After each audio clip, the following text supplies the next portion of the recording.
This is Tantor with a recap of Atlanta United's rather disappointing and boring loss to Orlando City in the Coaching Crew Derby. Who's excited?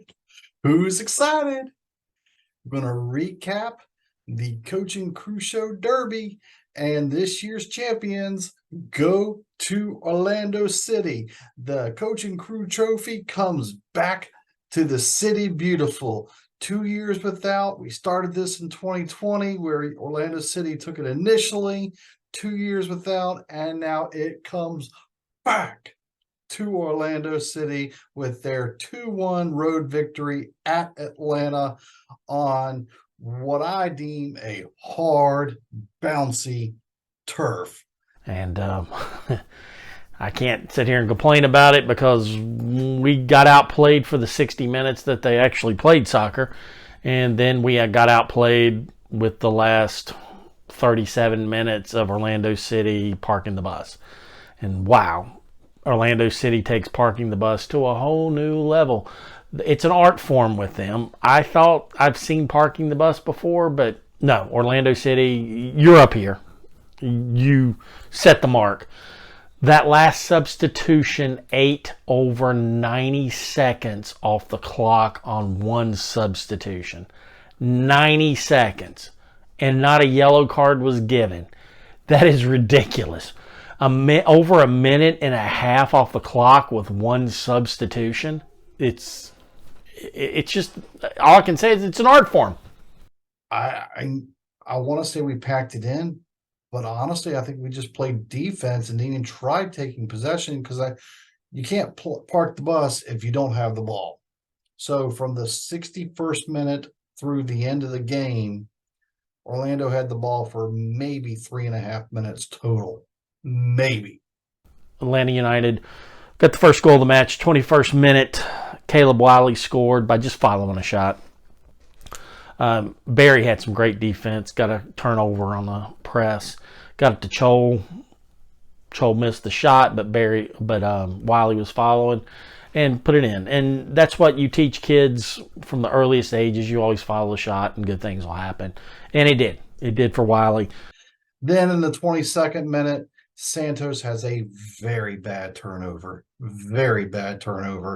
and it led to Chol taking a shot. We did save that shot, but then Wiley was there for the touch in, and it's 1-0, 5 stripes. Unfortunately for Atlanta United, that was the end of our offensive performance for the entire match. Without Chol in there, the offense just ground to a halt, except for at the very end when we were just taking pot shots against 10 men in the box. But not even 3 minutes later, hard, dare I say even dirty tackle by Lennon comes in. And yes, we're on the far corner of the field, closer to midfield than not. We get a direct kick. Pereira sends it up, and Antonio Carlos, bang, is at home from about where you take the penalty kick, somewhere in that neighborhood. A header, one touch off of a nice 30-yard send in. And all of a sudden, we're 1-1, and we're going into half 1-1. Orlando quickly tied it up in the 24th minute. Poor defending by Sosa. Let them have a free header on a free kick, and they sunk it.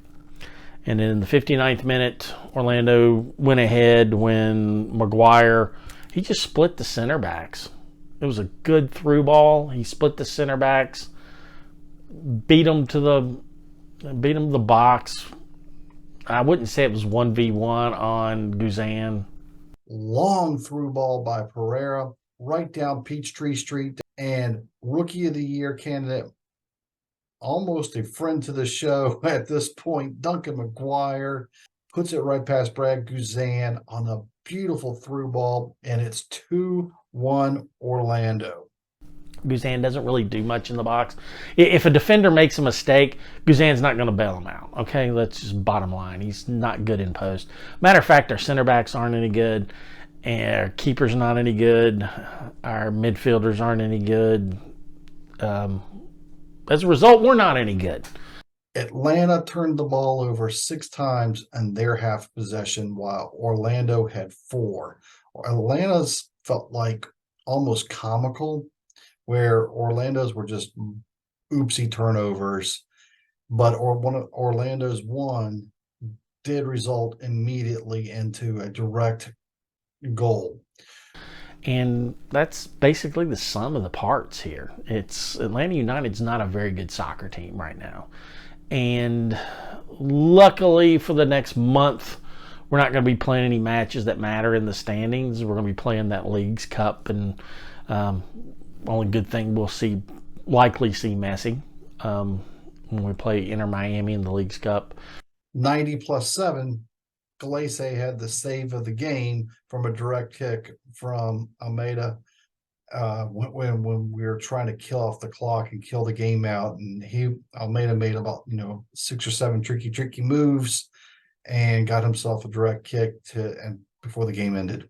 And then we're not helped out by a keeper that can make a big save, like Orlando City. I'll give Gillespie all the credit in the world. That free kick at the end with Almada was going in, and it was going to be a tie game.